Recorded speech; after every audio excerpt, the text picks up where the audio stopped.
warahmatullahi wabarakatuh.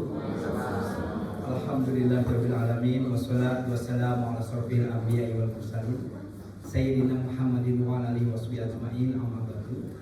Bersyukur kepada Allah dengan mengucapkan alhamdulillahirabbil alamin, bersalawat kepada Rasulullah. Allahumma sholli ala sayyidina Muhammad wa ala ali sayyidina Muhammad.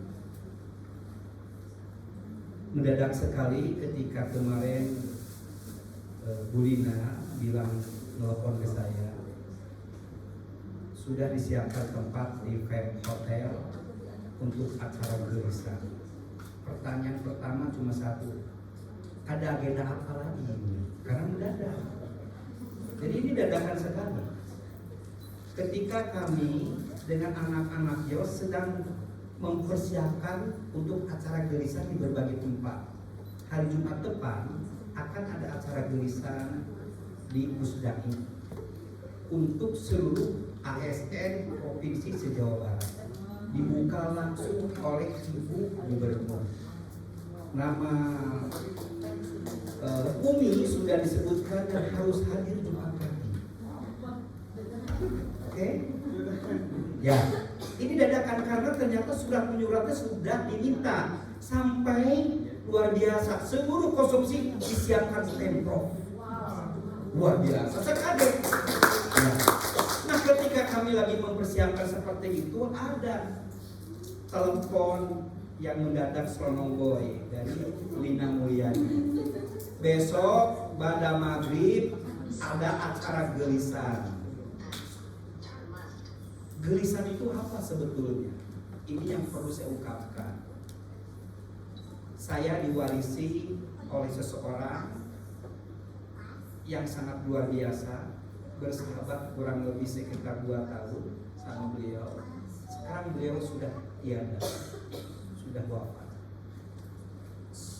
Cuma kematiannya, wafatnya membuat iri saya sebagai sahabat dan teman. Beliau wafat dalam keadaan sholat 2 rakaat di masjid. Sahabat saya itu namanya Qadir Muhammad Dania, wali kota Bandung. 40 hari sebelum beliau meninggal dunia, yang dikerjakan hari-hari diskusi dengan saya bagaimana membumikan Al-Quran kepada 2,5 juta rakyat Bandung bisa terrealisasi. Pertanyaan yang sering muncul, Ujang kan orangnya orang marginal, Cicadas, anak mantan preman, anak jalanan, tapi kenapa bisa kenal dengan Pak Wali Kota, bisa dekat? Ini banyak orang yang menanyakan. 2 tahun yang lalu, setahun setelah Pak Wali Kota menjabat Wali Kota, saya itu ditelepon oleh Pak Wali, ya, saya Wali Kota Bandung, bisa datang tidak ke pendopo? Saya tidak langsung percaya. Ini kok Wali Kota anak-anak, saya tanya. Masya Allah. Ternyata 15 menit kemudian ajudannya telepon, namanya Pak Andre. Pak Ujang, saya ajudannya Pak Wali, bisa nggak datang? Tidak bisa malam ini karena saya baru pulang dari Kalimantan, besok pagi saja. Akhirnya subuh saya datang ke sana pada subuh, pakai motor Vespa. Ternyata betul Pak Wali sudah di depan pakai sarung. Akhirnya disitulah terjadi dialog. Betul saya telepon. Pertanyaan saya, kenapa Pak Wali manggil saya? Pertama, saya mohon maaf Pak Ujang, saya baru 1 tahun ini menghubungi Pak Ujang. Pertama yang saya mau tanyakan, sebetulnya motivasi apa Pak Ujang memasang baliho 5 kali 10 meter ada di kota Bandung 10 titik selama 3 bulan. Dan itu menjadi saingan saya. Kenapa? Karena isinya sangat celeneh. Ujang Koswara bukan calon wali kota Bandung. Orang Bandung pasti pada hafal. Saya sampai viral. Kenapa saya viral? Ketika terjadi debat antara calon-calon yang asli, selalu saya dihadirkan menjadi calon yang palsu. Yang luar biasa Pak Kris, ketika saya berdebat, mereka kalah semuanya sama saya. Masya Allah. Nah, ketika mungkin saat itu Pak Wali terkesima dengan apa yang saya bisa ungkapkan. Dan betul kejadiannya ketika Pak Wali seminggu sebelum memanggil saya, dia didemo oleh 95 ormas kepemudaan di Kota Bandung termasuk KNPI. Datang ke Pak Wali Kota, ke pendopo. Kalimatnya cuma satu, Bandung autopilot. Tidak ada kerjaannya Wali Kota Bandung selama setahun ini dibandingkan dengan KMD. Itu Pak Kris. Terus apa hubungannya dengan manggil saya Pak Wali? Kan Pak Ujang pernah jadi wali kota, mau nyalonin wali kota. Kita mau berare-are aja. Kalau Ujang jadi wali kota, apa yang dilakukan? Hanya itu pertanyaannya. Sebentar, kalau begitu saya marah dulu. Kita ganti posisi, saya sebagai wali kota bagaimana? Sederhana kalimatnya. Anak Bandung itu cuma satu kebutuhannya, keperluannya, eksistensi makanan. Ajak jadi pemain, bukan jadi penonton. Karena saya bilang Pak Wali, kita 2,5 juta rakyat di Bandung itu hanya dijadikan pangsa pasar oleh kaum kapitalis dan kaum globalis. Cari duitnya, belanjanya disiapkan. Benar nggak? Kita bisa produksi, selalu mentokin pemasaran. Kita mah sudah turun asa kuliah, bikin apa aja bisa, yang susah teh ngejualnya. Pameran itu kan buka dia, nemeli makan dipok. Masya Allah. Betul nggak? Pak Wali di situ melihat ada satu sisi yang berbeda dengan orang lain saya. Yaitu saya itu terkenal ketika Pak Wali mau memanggil saya, ngeklik dulu di Google Ujang Koswara. Soalnya sekarang klik di Google Ujang Koswara. Halaman pertama sampai 9 pasti tentang Ujang Koswara. Ya. Isinya adalah sang penerang, mantan preman yang membuat lampu LED disebarkan ke seluruh Nusantara gratis. Betul. Saya adalah pencipta lampu listrik mandiri rakyat. 1 watt kurang sama dengan 10 watt. Usianya 10 tahun. Sudah tersebar di 300.000 rumah gratis semuanya. Setiap rumah dikasih 5. Kamar mandi, ruang tamu, dapur, kamar tidur, teras. Jadi buat masyarakat yang dipasang lampu 5, seumur umur tidak pernah bayar PLN. Dan tidak pernah ada yang namanya aliran. Kata hubungan dengan PLN. Cuma tidak boleh dipasang di kota, harus di masyarakat yang tunacahaya. Tunacahaya apa bedanya dengan tunanetra? Kalau tunanetra tidak bisa melihat karena takdir dari Allah Subhanahu wa taala, tapi kalau tunacahaya karena kezaliman daripada para pemimpin. Sila kelima tidak hadir di mereka. Yang uniknya, yang ironisnya, mereka tunacahaya tidak ada lampu PLN, berada di sekitar pabrik listrik terbesar di Indonesia, Saguling, Cirata, Jatiluhur. Sekali itu Masya Allah, per hari ini di Jawa Barat masih ada 1 juta rumah yang gelap gulita. Dibikinlah oleh anak-anak mantan preman, dibikinlah oleh para narapidana di lapas Sukamiskin. Produknya itu bukan di pabrik. Jadi 5 itu menolong masyarakat yang memang marginal dikasihkan eksistensi untuk berkarya. Karena saya selalu mendengarkan uraian-untayan daripada Umi dengan Habib suaminya. Kenapa? Saya malu, mereka itu udah berkarya. Ini Umi sama dengan Nurul Iman itu, Masya Allah, buat saya bikin iri. Kenapa? Sudah mengaplikasikan teori ketuhanan Pak Kris. Allah memperlihatkan diri itu dengan karya. Kematian karya Allah, tsunami karya Allah, gempa karya Allah. Sedangkan dia sendiri tidak memperlihatkan diri. Berbeda dengan manusia, tidak pernah berkarya tapi nafsu buat dia. Masya Allah. Tepuk tangan dong. Saya tidak mau kalah karena saya pun menyalahkan wali kota. Karena tadi Budiman bagus sekali itu profilnya. Saya siapa? Saya harus demokrasi. Boleh.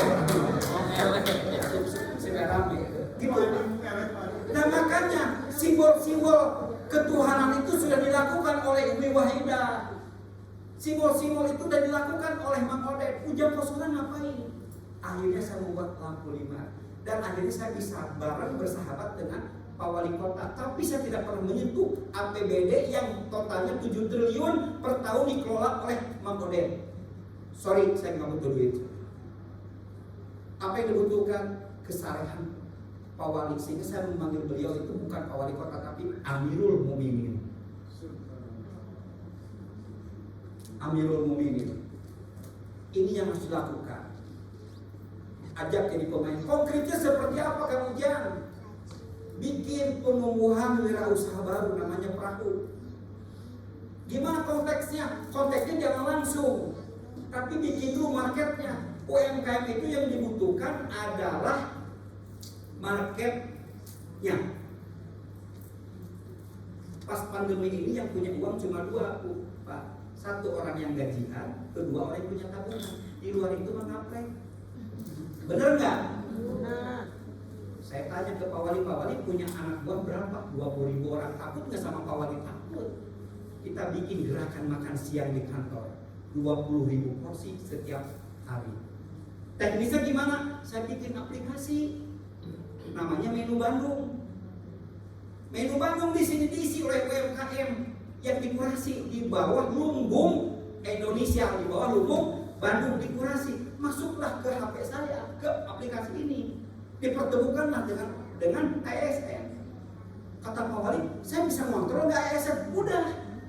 Karena kenapa? Bisa dilihat ketika dia mendownload, dia harus memasukkan linknya, nomornya. Kontrolnya jangan langsung dari Pak Wali, dari kepala dinasnya aja. Siapa yang tidak mendukung kebijakan Pak Wali untuk mengadvokasi UMKM, pindahkan atau pecat saya bilang. Oh iya kalau begitu, benar jalan. Baru juga HEOS. Saya bikin aja aplikasi, dibikinlah aturan dan sebagainya. Jadi nanti dipotong gaji dari tunjangan kinerja. Paham ya? Satunya lagi apa? Karena yang tadi kan judulnya penurunan usaha baru. Gimana tuh penurunan usaha barunya? Penurunan usaha barunya adalah mensupport seluruh kebutuhan UMKM anu masak. Pertanyaannya, UMKM anu masak perlu rokok nggak? Perlu minyak nggak? Perlu. Di situ ada para pengusaha baru yang jualan komoditi ke UMKM yang masakan tadi. Tapi belanjanya harus lewat aplikasi. Di situ berputar uang terus. Bank masuk di sini sebagai apa? Media transaksi. Pembantuan modal pun tidak berupa uang utuh, tapi berupa top up belanja lewat situ top. Mau tanggal 30 Desember 2021 di sebagai pemulihan ekonomi pasca Covid. Masya Allah, beliau sudah tiada. Akhirnya aplikasi ini yang sudah jadi saya bawa ke Kalimantan Timur dalam waktu dekat, seminggu 2 minggu sebelum Ramadan. Saya akan ke Kalimantan Timur untuk melonceng hasil karya dari Pak Wali dengan saya. Namanya di sana berganti namanya Menu Samarinda dengan Dapur Borneo. Buat saya ini adalah mudah-mudahan jadi amal jariah buat beliau. Yang lainnya banyak saya ceritakan satu-satu. Sekarang mah kita ambil aja di ujungnya.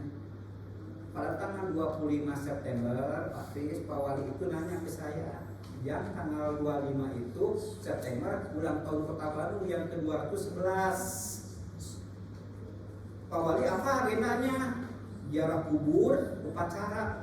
Ada pesan moral nggak ke masyarakat yang lagi pusing? Bingung kau ujian? Membagikan bansos aja habis 300 miliar, tidak ada tatapakan, tidak ada rasa hormatnya rakyat ke kami. Betul, karena secara proses kan ketua RW ngajuin 100 KK yang di ACC cuma 14. Itu kan jadi fitnah. Oh jadi yang itu mah yang dikasih bantuan saudara-saudaranya RW aja atau lurah dan sebagainya. Padahal uangnya dikeluar oleh Pak Wali 300 miliar. Pak Wali bilang saya. Lalu pesan apa Pak Wali? Yang moralnya yang biasa Pak Wali ngajarin ngaji ke saya. Karena saya tuh selama ini ngaji ke beliau pada subuh. Cuma yang unik apa? Ustadznya seorang, muridnya seorang, ujian kosmana. Saya diajar memudah Al-Quran dan sebagainya. Dia tuh sangat cinta Al-Quran. Ternyata anaknya 7 orang hafid semuanya. Dan ternyata Pak Wali Kota pun hafid Al-Quran. Masya Allah. Dan dia membaca Al-Quran one day wajib itu tidak pernah bolong. Sekali saya tahu Ustaz ini. Dasarnya apa? Akhirnya saya bilang Pak Wali, bagaimana untuk menopang Bandung menjadi kota agamis? Sudah dilakukan ujian namanya tadarusan ngaji Al-Quran setiap Jumat para pejabat. Bu, kalau pejabat yang bisa baca Al-Quran bisa gagah perkasa dan sedikit agak sombong kepada Pak Wali, gua bisa ngaji Pak. Tapi Tapi buat pejabat yang sebelum Pak Wali jadi wali kota tapi sudah jadi pejabat dan tidak bisa membaca Al-Quran, kesan lembut keluar mau saya ngaji karena dilihat oleh Pak Wali. Benar nggak? Datanglah kepala Bapeda ke saya, kemudian kan hari Jumat besok sebagian saya, kumaha gimana? Apakah saya mau pura-pura sakit? Gitu saya. Satu, ketika saya dapat informasi